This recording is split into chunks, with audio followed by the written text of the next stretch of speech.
First off today, we do want to start in Fort Pierce. The big story of the day is where St. Lucie County deputies have just announced one person has died after last night's shooting at a Martin Luther King Day celebration. St. Lucie County deputies confirmed that news moments ago. Their search for the suspect in that shooting continues to be ongoing.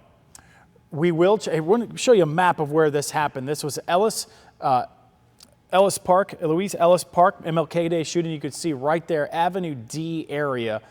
We are going to check in with our Chris Gilmore momentarily. He's setting up live right there next to the park. As we mentioned, several victims are not only recovering, but they're also one person just announced dead. We do want to get to that St. Lucie County Sheriff's Office update that they sent to us.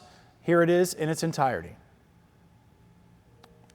All right, producers, we are going to get to that news conference, or tell me where we're going next as we're talking about the MLK Day shooting. And we do have Kate Hussey also live at the hospital. So at this point, we are going to go to that St. Lucie County Sheriff's Office update where one person has died, many still recovering in the hospital at Lawnwood Regional Medical Center. Coming up on 11 o'clock now, producers, you tell us where to go. All right, we will let me give you a debrief on what's going on. I'm St. Lucie County Sheriff Ken Mascara. With me is my Chief Deputy Brian Hester, and we are here to update our community about a shooting that occurred yesterday in Fort Pierce, Florida. Yesterday was Martin Luther King Day, and the Chief Deputy and I were honored to partake in the Martin Luther King Parade that traversed through the city of Fort Pierce on Martin Luther King Boulevard. After that parade, there was an after-parade party in the Ellis Park in Fort Pierce, Florida, which is located at 13th Street and Avenue M. As we reported last night, within that park, at the conclusion of that party, shots were fired and 8 people were shot. 4 others were injured as they attempted to flee that chaotic scene of the shooting. I'm here to sadly report that one of those victims died this morning at Lawnwood Hospital. She's a 30-year-old Fort Pierce native who was at the party with her 6-year-old daughter. And now what was a shooting investigation has turned into a murder investigation. As this investigation progresses, as I mentioned, we will be updating our community because we want our community to play a role in solving this horrendous event that occurred yesterday. Chief Deputy Hester will go over the particulars of the investigation and what we know so far. And as I mentioned, we will update you periodically as more information becomes available to us. Chief Deputy? Thank you, Sheriff. And as the Sheriff said, this is now turned into a homicide investigation. At this time, evidence supports that this shooting was the result of a dispute between 2 rival Fort Pierce gangs. There were over 50 shell casings that were recovered from the scene from 3 different calibers of weapons to support some of that information. Let me be clear that our detectives are working around the clock. This is priority for us. We have every available resource assigned to this investigation. We've been in contact this morning, last night, and are working with all of our local, federal, and state partners with regard to this case. And thank you for the outpouring of support from all the agencies to assist in this investigation. But I assure you that this is our priority for the Sheriff's Office. Let me also be very clear with regard to the suspects in this case. While I'm not going to release any information regarding suspects in the case, we do have information that's flowing in, and I'll talk about how you can give more information here in just a minute. But let me be very, very clear that if you are thinking of or are hiding, supporting, protecting, aiding, helping in any way, any suspect, anyone involved in this heinous incident, then I can assure you that we will arrest you and we will charge you to the fullest extent of the law for partaking in that support. If you have any information that is related to this incident, please call. We have a dedicated hotline that's set up this morning. We have a couple of detectives that are assigned to nothing but that hotline, and we have support staff to filter through the tips and information that come in. But if you have any information, call 772-462-3230. Again, 772-462-3230. And as always, if you'd like to remain anonymous, you can call Crime Stoppers at 1-800-273-8477. That's 1-800-273-8477. And there's always the opportunity for a reward and for you to remain anonymous through Crime Stoppers. So with that, any information, please call us and let us know. Sheriff? Lastly, in closing, yesterday was Martin Luther King Day, a legacy built on nonviolence, and sadly, we experienced violence in our community.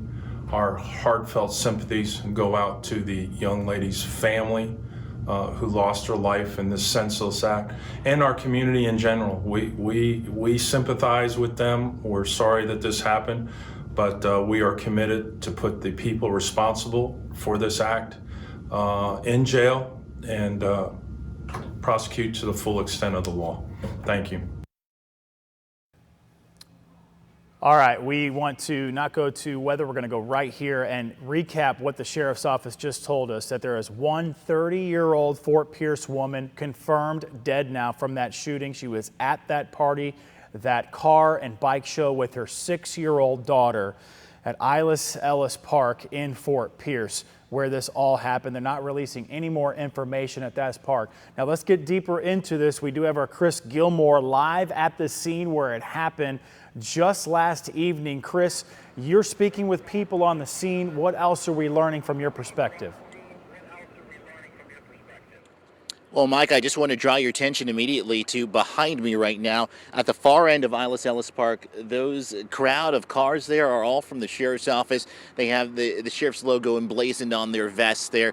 We saw them come just a few moments ago. We're guessing the same time or around the same time that this was upgraded to a homicide investigation. Looking around the park, though, Mike, you can still tell that there was some kind of activity going on here. A lot of trash here earlier this morning. I know our Derek Lowe reported it's been cleaned up more since then, but you still see food on the parking lot floor and on the other side of the parking lot. We can't show it for you for sensitivity reasons, but there is still dried blood on the asphalt out here. That's where I ran into a victim of this shooting yesterday. We know that she tells us she was running away from the scene when she sprained her ankle while tending to one of those victims who was bleeding out there on the pavement. Very shaken. She didn't want to have her face shown on camera, but she says that there were just so many children at the event yesterday. We can't stress enough that this was a family event, the 4th annual 772 MLK Day car wash or car show and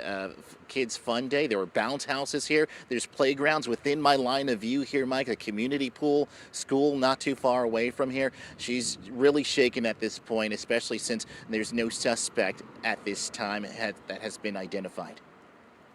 Let's keep you live there, and just wanted to ask you a question. So with the 8 people that were shot, it appears that 7 people would still be recovering at Longwood Regional Medical Center. Have you heard any more about those victims? I haven't heard from any of them, Michael, only the one that I spoke to earlier this morning. Now we know that another one of those that were involved in the shooting has passed away, unfortunately. But we do have crews following up on the scene over at Longwood. We had them there last night speaking to loved ones concerned about their family members who were taken into the hospital. Some of them getting some sad news this morning as this investigation continues. But I wouldn't be surprised, as we're going to be out here all day, if you have people revisiting the scene of this tragedy, wondering what happened, how it happened, and how they're going to recover from this at this time. In Fort Pierce, where the shooting happened yesterday, 8 people injured. Sadly, one person is announced dead right now. A 30-year-old Fort Pierce woman that was celebrating that MLK Day celebration with her 6-year-old daughter. Now, getting a little more into the hospital side of things, where those at least 7 people were recovering overnight into this morning. Our Kate Hussey joins us with more updates. And again, we did find out someone just died, but what else can we share from the hospital, Kate? I recently got off the phone with a spokesperson here at Lawnwood Regional Medical Center. She tells me that right now the hospital does not have an update to share on the conditions of the victims brought here, but we do know that at least one of those victims' injuries did require surgery. And family and friends gathered here at the hospital last night hoping for an update on the condition of their loved one. Again, we know that 8 people were injured with gunshots during that shooting. We now know that one person's condition was labeled as critical. Calvin Bethel was here last night. He says his sister was shot right in front of her 6-year-old daughter on a day that was supposed to be representing unity. My sister's just trying to get something to eat at a park or something, or go to a parade, or take my niece out. You'd think you can go there safely, but unfortunately that's not the case. Right now we're hoping that she's just okay. That's the biggest thing. Well, Bethel says his sister was shot twice. He says she did undergo surgery. The condition as of this morning is not exactly clear, but again, we will continue to check in with the hospital to keep you updated on those conditions. Back to you. Thank you, Kate. After the things happened last night, we're also hearing more from those who live near where the shooting took place. We saw our Chris Gilmore talking with neighbors and one victim this morning. But Derek Lowe, he has been speaking with people all morning near Ilous Ellis Park. And Derek, tell us how that neighborhood is reacting to the mass shooting today. And we spoke with people who live directly across the street from where this shooting happened yesterday, many of them saying that this is a violent neighborhood and that crime does happen here quite often, a lot, but not to this magnitude. 8 people shot yesterday, another handful hurt while trying to flee, including one child, many of them saying that children in this community are now afraid to go to school. Many people we tried speaking with were fearful of going on camera due to retaliation. This was a family event. There were children here. Everyone we spoke with says it's sad when this community tries to come together and for Martin Luther King Day, only to be torn apart again by violence. 30 rounds, all you hear, pop, pop, pop, pop, pop, pop, pop, pop, pop, pop, stop, pop, pop, pop, pop, pop, pop, pop, pop. Everybody was just trying to run and flee and just trying to run for safety. Over 200 people was out there yesterday. Kids and all, mothers, daddies, uncles, everybody. It's just ridiculous for MK, Martin Luther King Day. That didn't make no sense. We're staying on top of this developing story. Of course, Mike, we'll send it back to you in the studio. And you want to stay on top of this, download the WPTV News app. We just sent that breaking news push alert. Maybe you got it on your phone with the update on this mass shooting. Scan the QR code on your screen right now. You can get that by searching the WPTV in your app store as well. So if there is information you have that can lead to an arrest, the sheriff's office has dedicated a hotline right now. Take a snapshot of that number. There are enough detectives and support staff to filter through the tips and information that come in. 772-462-3230.